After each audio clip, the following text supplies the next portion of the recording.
공무원이 소극적인 행정을 펼쳤다가 피해를 끼칠 경우 그 징계 수위를 감경할 수 없습니다. 즉 당초보다 징계 수위를 낮출 수 없다는 뜻입니다. 그런데 전북은 소극적인 행정을 펼치고도 징계를 감경받은 공무원이 전국에서 가장 많은 것으로 나타났습니다. 자세한 소식 이정민 기자의 보도입니다. 지난 2018년 익산의 한 폐기물 업체는 인허가 과정에서 의무적으로 내야 할 적립금 계획서를 익산시에 제출하지 않았습니다. 영업 정지와 같은 행정처분을 받을 수 있는 사안이지만 이 업체에 어떠한 조치도 내려지지 않았습니다. 담당 공무원의 업무 소홀, 즉 소극적인 행정 때문입니다. 지방공무원 징계규칙에는 공무원이 소극 행정으로 무리를 일으켰을 때 징계를 감경할 수 없도록 정해두고 있습니다.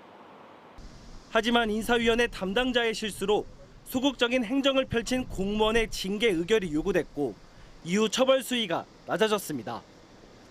이처럼 최근 3년간 소극 행정 비위를 저지르고도 징계를 감경받은 공무원은 전국적으로 137명입니다.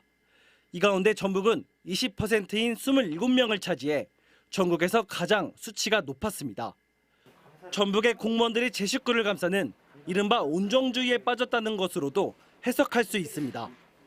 감사원은 소극 행정의 판단 기준이 애매한 것도 문제라고 지적했습니다. 음주운전이나 성범죄, 금품 수수와 같은 공무원 비위는 징계 감경이 불가능한 유형이라는 걸 쉽게 판단할 수 있습니다.